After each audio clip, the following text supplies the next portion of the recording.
kawan-kawan media cetak, online dan elektronik, televisi, radio, dan live streaming. Terima kasih telah hadir dalam acara rangkaian May Day, Hari Buruh Internasional pada tanggal 1 Mei 2022. Sekarang kita berada di Gedung Film Usmar Ismail Kuningan, Jakarta. Setelah tadi dari jam 10 sampai jam 1 siang melakukan aksi di kantor KPU, Komisi Pemilihan Umum, dengan 3 tuntutan: pemilu yang jurdil, tolak politik uang, meminta KPU tetap melaksanakan pemilihan umum pada tanggal 14 Februari 2024. Dan juga ada 2 isu kerakyatan yang kami angkat, yaitu yang pertama, turunkan harga bahan-bahan pokok termasuk minyak goreng, daging dan sebagainya, dan menolak rencana kenaikan harga BBM Pertalite dan LPG 3 kg karena daya beli buruh sudah turun 30% akibat upah yang naik 3 tahun. Yang kedua adalah tolak Omnibus Law, Undang-Undang Cipta Kerja. Sekarang kita melanjutkan rangkaian acara May Day 1 Mei di gedung film ini, yaitu ada beberapa agenda yang akan kami lakukan. Partai Buruh bersama 4 konfederasi serikat buruh terbesar di Indonesia dan 60 federasi serikat pekerja di tingkat nasional, termasuk di dalamnya ada Serikat Petani Indonesia (SPI), ada buruh migran, ada Serikat Nelayan, Jala PRT, dan juga kawan-kawan guru honorer, ada juga dari teman-teman aktivis perempuan percaya, dan beberapa elemen lain akan mengadakan acara di gedung film Usmar Ismail ini beberapa agenda. 1, penganugerahan 2 kategori yang akan diberikan oleh Partai Buruh yang kami namakan Buruh Award. Buruh Award. Kategori pertama adalah penganugerahan pahlawan buruh nasional kepada Marsinah dan beberapa tokoh buruh lain, yaitu almarhum Jacob Nuawea, mantan Menteri Tenaga Kerja, almarhum Profesor Dr. Muchtar Pakpahan, pendiri Partai Buruh, kemudian juga almarhum Tamrin Mosi'i, pendiri KSPI. Jadi ada 4 tokoh buruh yang dianugerahi pahlawan buruh nasional. Ya. Kemudian kategori kedua adalah penganugerahan tokoh buruh Indonesia. Ada 19 tokoh, ya, antara lain Endang Tamrin, Saiful DP, Rustam Aksam, Jufni Asari, Robert Tambunan, R. Abdullah, ya, dan juga ada Salmin, ya, Rusli Salmin, kemudian juga ada Jumisi, ada juga Mirah, ada juga tokoh buruh itu ada dari PGRI, Sulistyo almarhum, dan Pak Didi Suprijadi, dan beberapa tokoh lain. Selain penganugerahan terhadap pahlawan buruh nasional dan tokoh buruh Indonesia, acara hari ini adalah orasi dari hampir semua serikat buruh yang ada di Indonesia. Ini menjelaskan Partai Buruh, semua serikat buruh mayoritas bergabung untuk melanjutkan partai ini. Dan juga nanti akan dilanjutkan secara sehat nasional yang untuk membahas memperkuat Partai Buruh. Sekarang sudah ada SK Menkumham dan menuju verifikasi. Menuju verifikasi KPU, Partai Buruh sekarang sudah ada di 34 provinsi, 480 kabupaten kota, 3.000 lebih kecamatan, tapi dalam 1 Juni kami targetkan 4.000 kecamatan, berarti 67% dari kecamatan yang disyaratkan, hanya 50% kecamatan dalam 1 kabupaten kota, dan jumlah anggota kami real. Ada KTA, ada KTP, ada alamat, ada RT RW lengkap semua, itu 200.000 orang. Target kami 513.000 orang sebelum tanggal 1 Agustus 2022. Dengan demikian, Partai Buruh dengan elemen-elemen serikat buruh, serikat petani, serikat nelayan, buruh miskin kota, kemudian juga PRT, buruh honorer, ojek online dan sebagainya, sangat siap untuk mengikuti kelolosan verifikasi KPU. Parliamentary threshold target kami adalah 6 juta suara sah nasional. 6 juta suara sah nasional itu berarti sudah lebih dari 4% yang disyaratkan dari total suara sah nasional. Dengan demikian kami akan mengambil 15-20 kursi di DPR RI, dan setiap DPRD provinsi, DPRD kabupaten kota kami targetkan 5% dari total jumlah kursi. Kami mentargetkan 5 bupati wali kota akan lolos, dan itu bisa dipastikan lolos. Tapi kuncinya Partai Buruh harus lolos verifikasi KPU.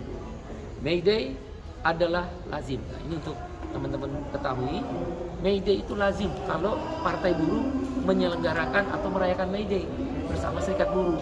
Di Brazil itu Partai Buruhnya Libertadores itu dengan KUT, CUT, Konfederasi Buruh Brazil. Partai Buruh Labour Party di Australia itu bersama ACTU, Australian Confederation Trade Union. Biasa.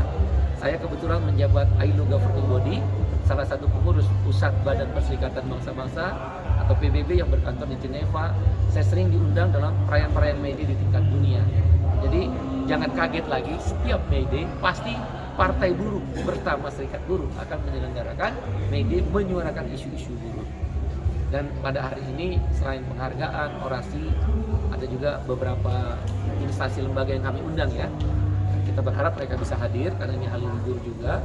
Ada dari atas perguruan dari beberapa negara, Amerika, Inggris, Brazil, Cina, ya, Kanada, Prancis, dan juga ada beberapa sahabat dari kementerian, dari Mabes Polri, dari Polda Metro Jaya, dari Kementerian Tenaga Kerja juga sudah hadir perwakilan, karena Ibu Menteri kan ada di Surabaya. Partai Buruh adalah partai kelas, partai identitas. Kami akan berbeda dengan partai politik yang selama ini melindungi pemerintah.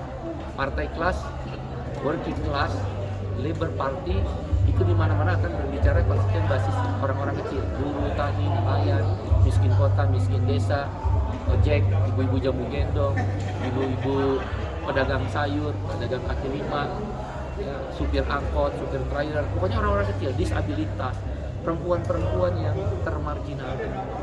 Itu pasti akan menjadi isu yang paling kuat di Partai Buruh. Kalau partai ini Allah izinkan lolos dan ditakdirkan oleh Tuhan lolos, percaya sama saya. Saya berjanji di hadapan kawan-kawan media, situasi parlemen akan berubah. Karena itu di seluruh dunia pasti. Di seluruh dunia itu Partai Buruh akan merubah situasi oligarki partai politik dan kepentingan modal. Kita ingin keseimbangan.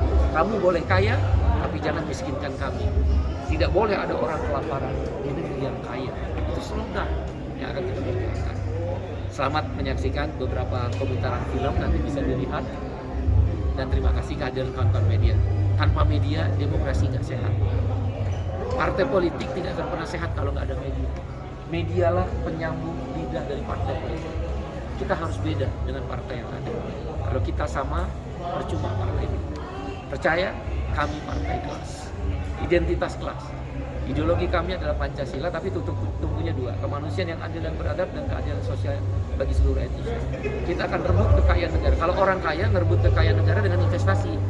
Kalau kita orang miskin, kelas pekerja ini ngerebut kekayaan negara dengan apa? Jaminan sosial.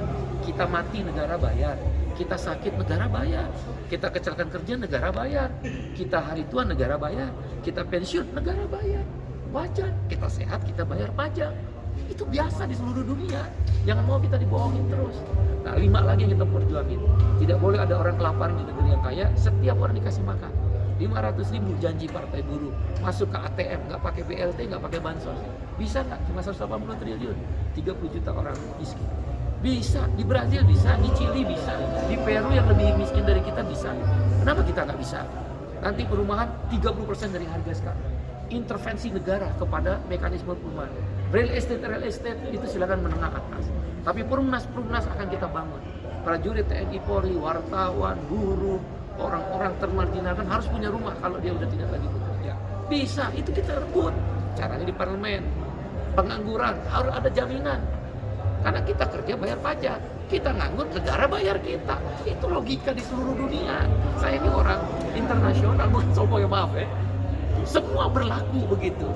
Air bersih, nggak boleh lagi air bersih beli. Gratis semua air bersih, jaminan air bersih. Negara kaya kok air bersih beli. Dan yang terakhir adalah jaminan pendidikan. Kita akan minta wajib belajar D3, 15 tahun. 20% kali 3.000 triliun APBN itu 600 triliun, banyak banget itu duit. Itu sama aja dengan APBN-nya negara-negara kecil, Malaysia, 600 triliun mungkin APBN-nya Malaysia, nggak ada apa-apanya. Itu kita buat pendidikan doang. Kita rebut dengan jaminan pendidikan. Anak-anak kita sekolahin gratis, bisa nggak bisa. Yang penting orang-orang kaya itu jangan serakah dan rakus. Karena mereka itu mengambil melalui partai politik yang oligarki. Demikian, terima kasih sekali lagi teman-teman media telah hadir dalam kesempatan ini. Dan kami tunggu 14 Mei, 100.000 buruh di DPR RI. 100.000 buruh, udah konfirmasi semua, confirm. 100.000 buruh di depan DPR RI.